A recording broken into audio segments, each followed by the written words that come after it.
Páez Pérez, ex ministro de Economía, uno de los creadores de la arquitectura del Banco del Sur, uno de los impulsores del Sucre como moneda de intercambio del comercio internacional, y actualmente con funciones a cargo de la Superintendencia de Control de Proveedores. Bueno, es muy paradójico lo que está sucediendo ahora porque la gente no es muy consciente de que estamos en medio de una colosal revolución científica y tecnológica, porque esta vez el gran capital ha hecho un esfuerzo sistemático por asfixiarla, cosa que aparecería como una cuestión absolutamente absurda, pero en realidad, a diferencia de lo que ha pasado en los últimos 5 siglos, la crisis estructural de sobreproducción del capital vuelve contraproducente el desplegar todo ese potencial gigantesco de innovaciones que ya está presente, pero que haría todavía más baratas una cantidad enorme de mercancías, y lo cual contradice la necesidad o la exigencia de una tasa de ganancia mayor por parte de estos monopolios, y que incluso está afectando las capacidades de los ritmos de amortización del costo hundido de la inversión en maquinaria. Entonces, yo creo que es muy importante tomar en cuenta eso, por un lado, en términos de las capacidades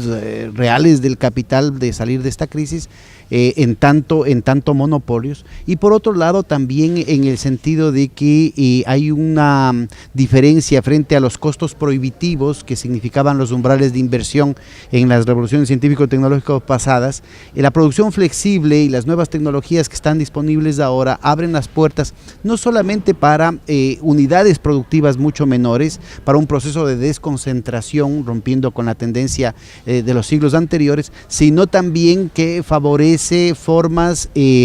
mucho más democráticas, lógicas productivas que no necesariamente se basan en la ganancia por la ganancia o la acumulación por la acumulación, y que por el hecho de que involucran economías de escala, economías de red, economías de orientación, generan una serie de externalidades positivas muy difíciles de gestionar desde el concepto estrecho de la propiedad privada, desde el concepto estrecho de la ganancia capitalista, generando perspectivas de construcción societal alternativo en el aquí y en el ahora, ¿no? A ver, yo creo que esto es muy importante, el ubicar la necesidad de plantear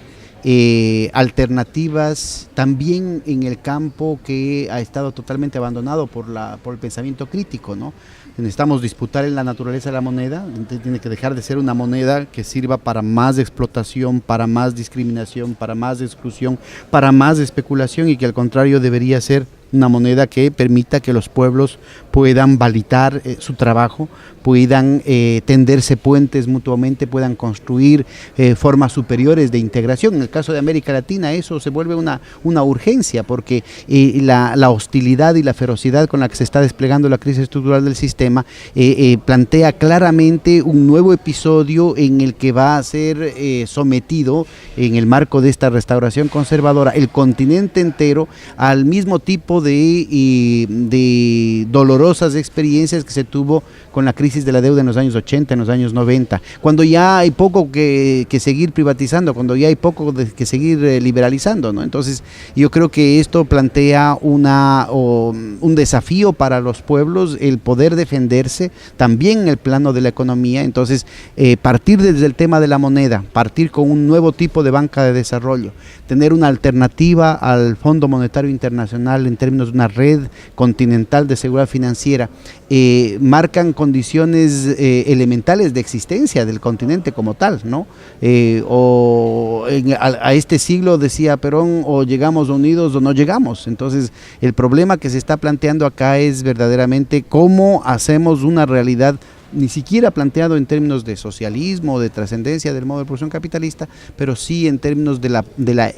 la posibilidad real de viabilidad de las economías, de las formaciones económicas y sociales de América Latina. Ahora, la perspectiva, cuando uno profundiza la perspectiva de la nueva arquitectura financiera en el plano regional como condición necesaria pero no suficiente para una intensificación y concreción del proceso de integración, uno se da cuenta de que la réplica fractal central de esas posibilidades a nivel de cada economía nacional puede convertirse en una palanca enorme en la construcción societal de otras lógicas productivas. Por ejemplo, el disputar la moneda a nivel local con la construcción de circuitos locales de pago.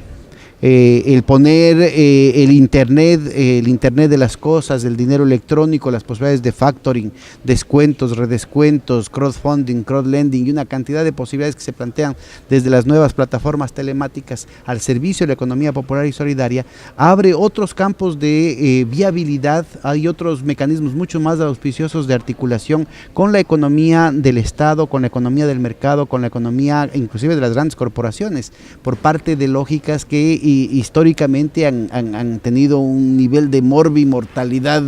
casi instantáneo. Entonces, el momento en que eso se complementa con otras formas de organización del crédito y de la finanza, no me estoy refiriendo a la lógica del microcrédito tipo BID o tipo Banco Mundial, sino el tema de la cooperativa de ahorro y crédito, el tema de la caja de ahorro, el tema del banco comunitario,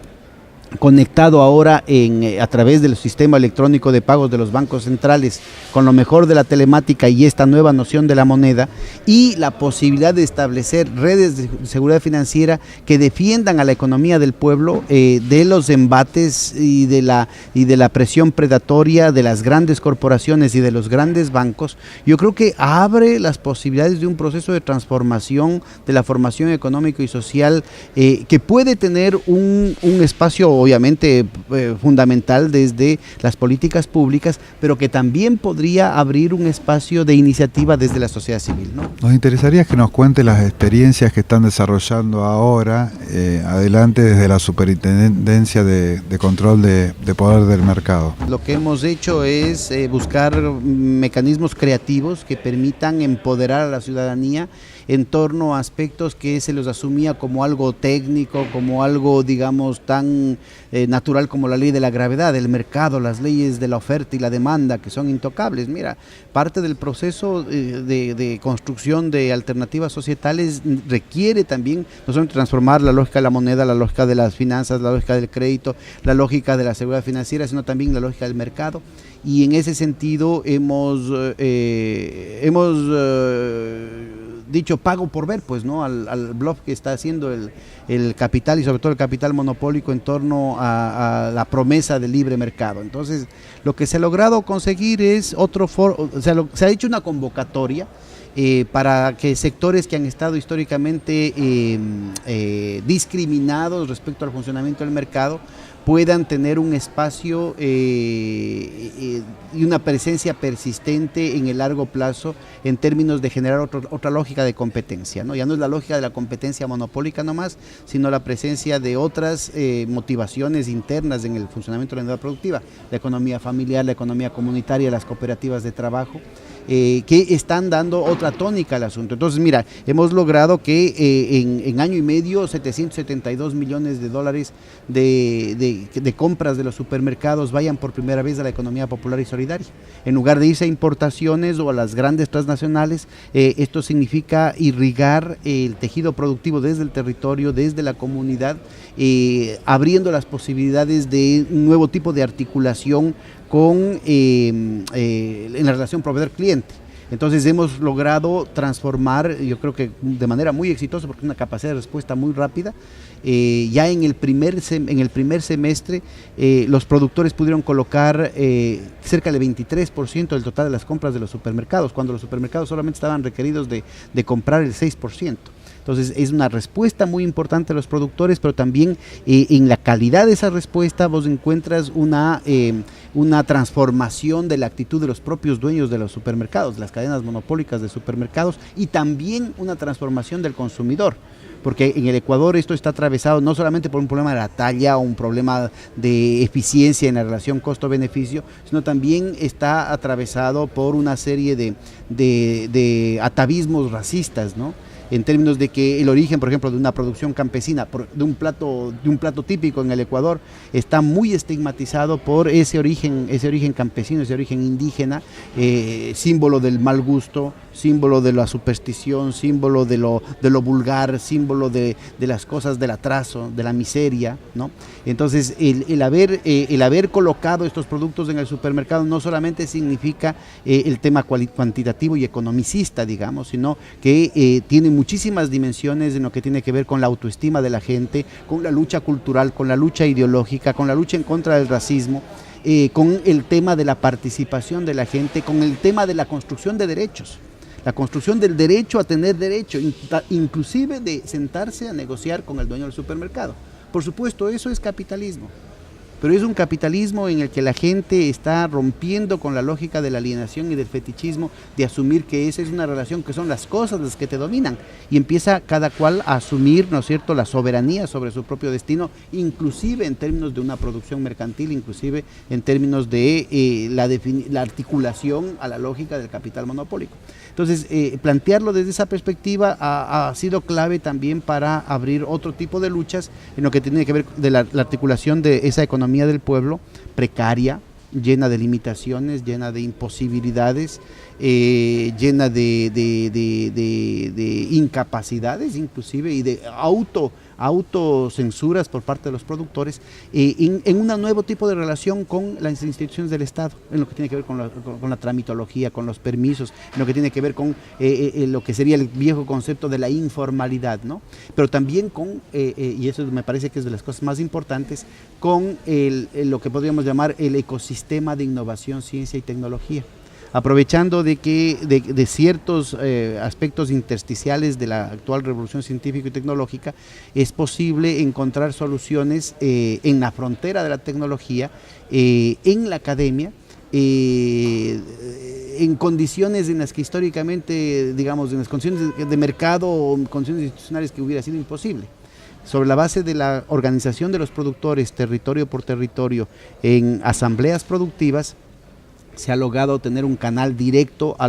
los investigadores, a los profesores, a los estudiantes de las distintas disciplinas, inclusive las ciencias duras más avanzadas de lo que ha logrado el Ecuador, ir generando capacidades locales, para encontrar una intensa relación, una intensa solución, digamos, en temas de ciencia y tecnología, cosa que antes estaba totalmente vedado. Economía popular y solidaria, por definición, era algo que tenía que ver con el neolítico, no con las tecnologías del siglo XXI. Y eso nos ha permitido, digamos, que campesinos con 500 hectáreas de la Federación Ecuatoriana de Indias, una organización muy militante en el Ecuador, esté ahorita además discutiendo temas de mejoramiento genético de cuyes, conejos, gallinas, chivos, chanchos, borregos, vacas, o artesanos de la curtiembre, tradicionalmente muy impactados por la exposición de su salud al tema tan contaminante de la curtiembre, de los ácidos y de la contaminación también en el medio ambiente. De pronto empiezan a tener una solución en torno a la nanotecnología, un tema que probablemente ni los propios vecinos ni los propios protagonistas siquiera habían oído hablar antes al respecto. O la posibilidad de que productores de juguetes artesanales estén incorporando microelementos de robótica, ¿no? En condiciones bastante asequibles y con proyecciones de mercado significativas, pero que en los hechos lo que está es abriendo puertas a la creatividad, a la innovación, antes totalmente bloqueadas, antes totalmente impensadas, ¿no? Entonces, la idea es cómo vamos consolidando este proceso, que estoy tratando de describirlo a partir de anécdotas, en términos de una propuesta, de una campaña de desalienación, de desfetichización, de construcción de un nuevo sujeto histórico que no necesariamente pasa por las visiones tradicionales del asalariado, ¿no?